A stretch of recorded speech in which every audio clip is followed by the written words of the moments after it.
Welcome back, warrior. We are on Alma. We're in Alma chapter 19. Let us read this summary without my glasses again. Hopefully we can understand what it says. All right. It says, so right now the king has passed out, is what's happening. Lamoni receives the light of everlasting life and sees the Redeemer. His household fall into a trance, and some see angels. Ammon is preserved miraculously. He baptizes many and establishes a church among them. All right, so almost didn't make it there. All right.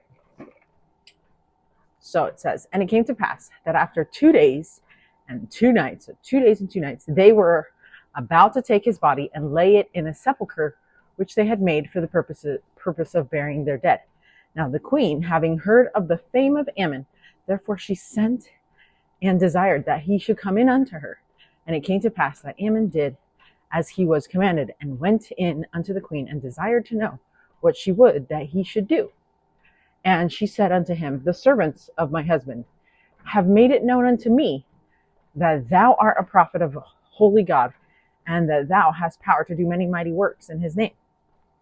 Therefore, if this is the case, I would that ye should go in and see my husband, for he has been laid upon his bed for the space of 2 days and 2 nights. And some say that he is not dead, but others say that he is dead, and that he stinketh, and that he ought to be placed in the sepulchre.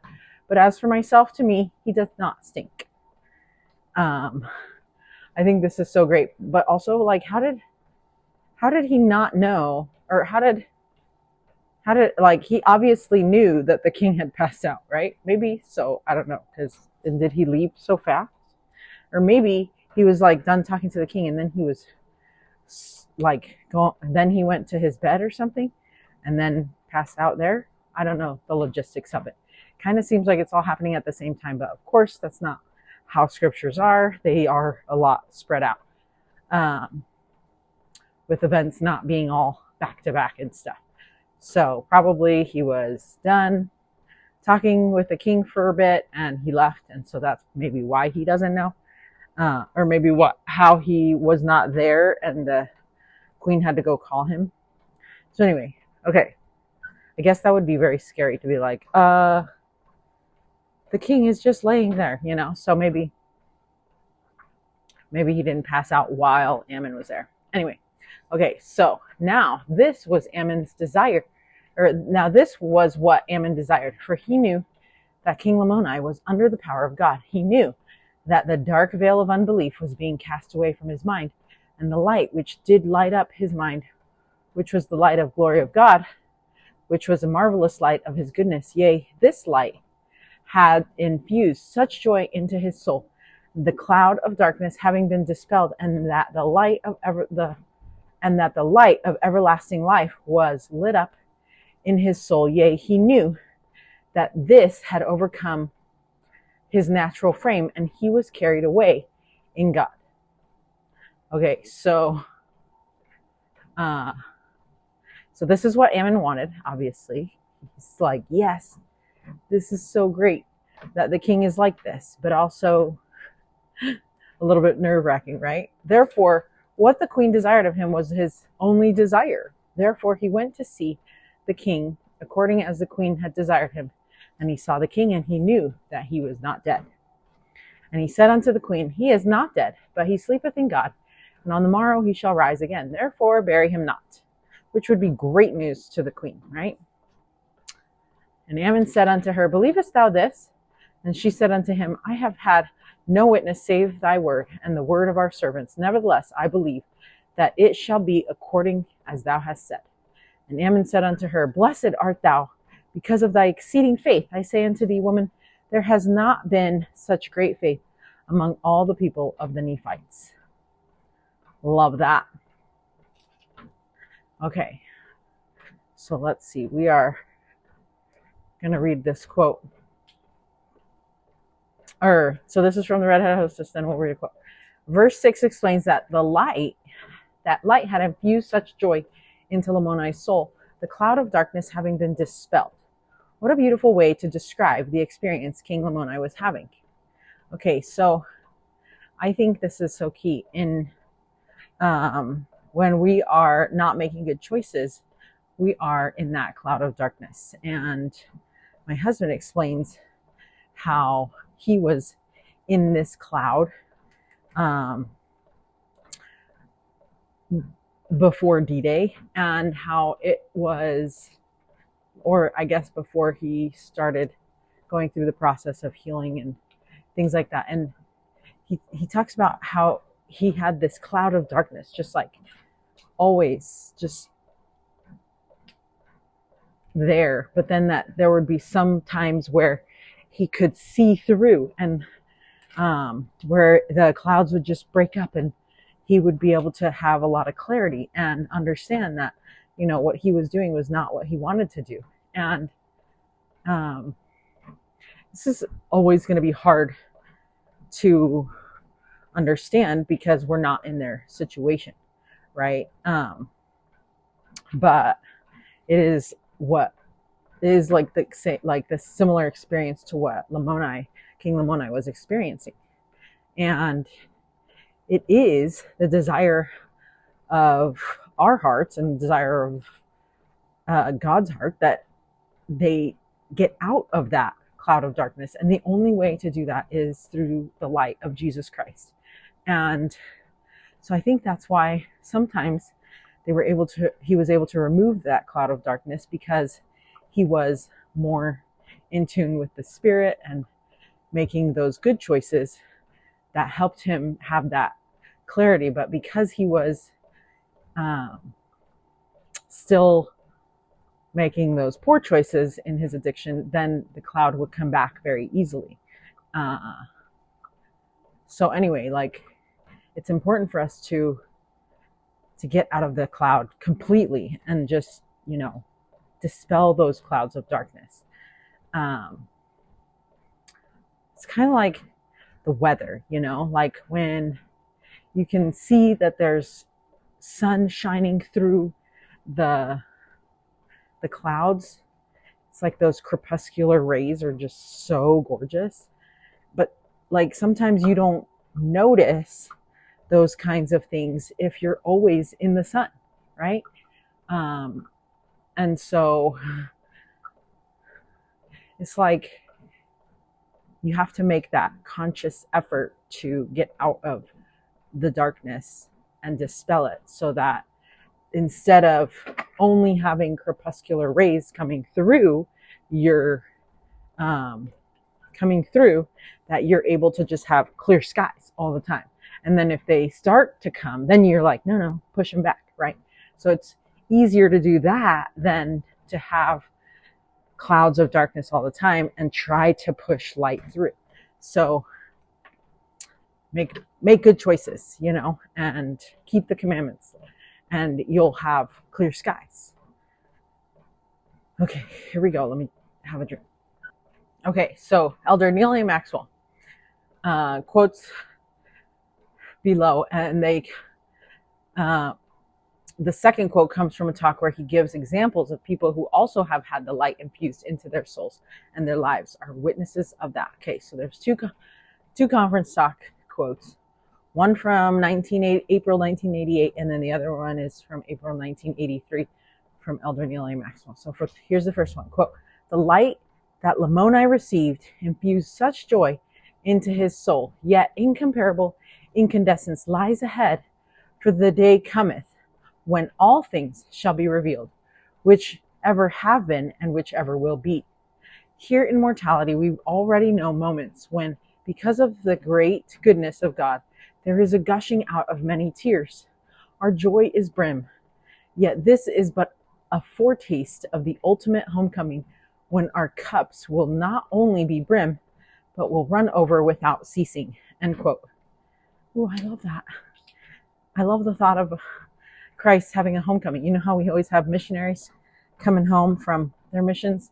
It's like that. Like, we're going to have a homecoming for Christ, and hopefully he'll give a talk in each one of our wards. And then slash, congregations. And then we'll be able to have like a linger longer with him. That'd be great. That would be ideal. That would be my perfect setup for that. Okay, and then here's the other quote from Elder Neil A. Maxwell. It says, another portrait is of a youthful disciple, a woman gymnast paralyzed because of a tumble. She fell not into paralysis, but into saintliness. Oh, I was going to read that back.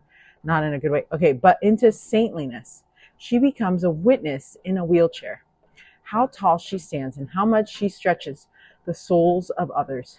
Her deprivation is like an excavation, the readying of a reservoir into which a generous God one day will pour the Malachi measure of compensatory blessings, that there shall not be room enough to receive it. Another montage.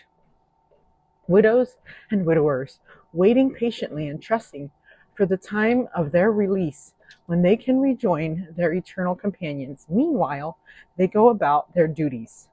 Such individuals give to us a continuing sermon in sainthood. The gospel light has infused such joy into their souls that any cloud of darkness has been dispelled. End quote.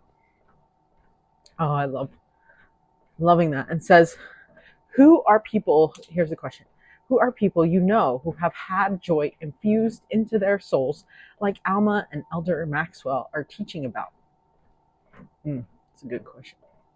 Okay, verses 11 to 15. And it came to pass that she watched over the bed of her husband from that time, even until that time on the morrow, which Ammon had appointed that he should rise.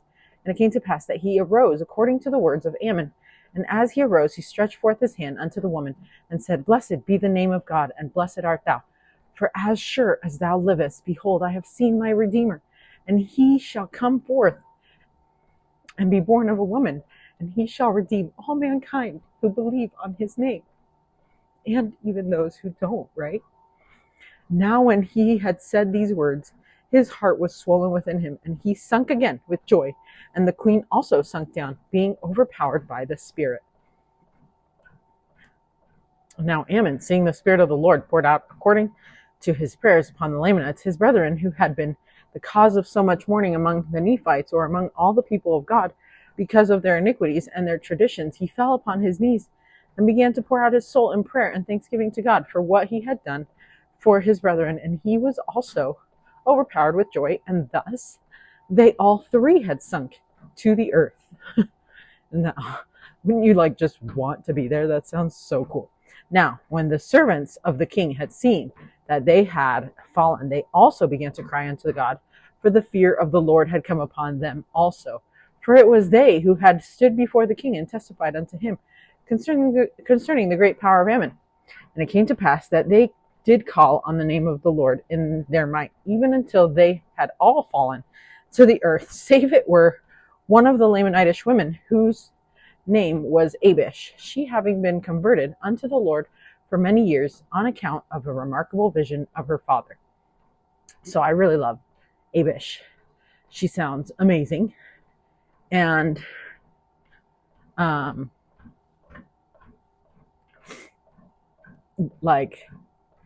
she just sounds awesome. She just sounds awesome. Okay, so when the king arises, he tells his wife that he has seen his Redeemer, and then testifies that Christ will be born of a woman and will redeem mankind. He was experiencing a vision after learning of what the king had learned. The queen, the king, and Ammon, all overpowered with joy, all sink to the earth. And then the servants also fall to the earth. They are all overpowered. The Lord is working among them. He is opening the gospel to the Lamanites, and he is starting here with this king, queen, and these servants. They are receiving marvelous manifestations, and they will then be witnesses to the others. And then the gospel will be like a stone rolling forth among the Lamanites. I think it's important for us to know sometimes that we're not in charge. We're just the instruments in the Lord's hands, but we are not in charge. I love that Ammon was like a perfect instrument in the Lord's hands, but that he didn't have to do the extra stuff. The Lord is working among them. And so that's how we know that we're not alone when we minister to those around us, because the Lord will help us, because it's his work. Okay, so let's see. Okay, we're on verse 17. Thus having been converted to the Lord and never having made it known, therefore, when she saw that all the servants of Lamoni had fallen to the earth, so this is Abish, and also her mistress, the queen, and the king, and Ammon lay prostrate upon the earth, she knew that it was the power of God. And supposing that this opportunity by making known unto the people what had happened among them, that by beholding this scene it would cause them to believe in the power of God. Therefore she ran forth from house to house, making it known unto the people. Doesn't that sound awesome? She was like doing drop-offs, kind of. So, let's see. Robert Mason, here's the quote. Robert Mason told Wilford Woodruff this: I shall never partake of this fruit in the flesh, but you will, and you will become a conspicuous actor in that kingdom. That vision, end quote.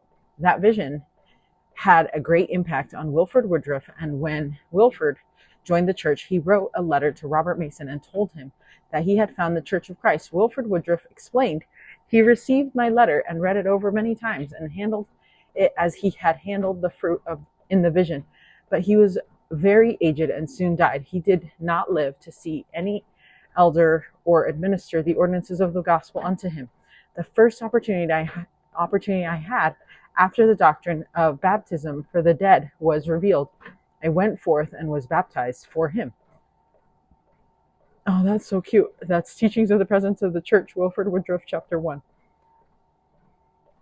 Oh, and I guess this was a man that Wilford Woodruff knew as a young boy.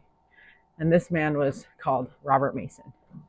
And he had dreams and visions of things that would come to pass in the last days. And he would come to Wilford's childhood home and teach him and his brothers. He told him of one vision he received in the year 1800, where he found himself in an orchard of fruit trees, and he was very hungry. He searched for fruit but could not find any. And then suddenly the trees began to fall all around him until all the trees were fallen. Then he saw young sprouts coming up from the roots of the trees that had fallen, and they grew and bore fruit until the trees were full in the finest fruit he had ever seen. Of the finest fruit he had ever seen. Okay. So then after the vision, he prayed to the Lord to know what the meaning of the vision was. And the Lord told him that the trees that fell represented the Church of Christ. And there was not at the time fruit of his church upon the earth. But in the following generation, the Lord would set up his kingdom, and prophets and apostles and the ordinances of salvation will once again be available. Okay, so like Wilford was prepared to fulfill his role in God's kingdom, here Abish was prepared for her moment when all others were confused and scared. When they saw all these people collapsed, she knew that it was the power of God. Then the next line is inspiring. And supposing that this opportunity by making known unto the people what had happened among them, that by beholding this scene it would cause them to believe in the power of God. Therefore she ran forth from house to house, making it known unto the people. So Abish knew that this was a moment that could open the spiritual eyes of the other Lamanites, and she had the courage to bring all the people together so they could witness for themselves. Oh, love that. Okay, verse 18. Oh, you know what? We need to pause here because I need to go pick up children for soccer because it's carpool time, and we will continue this soon. We are on verse 19.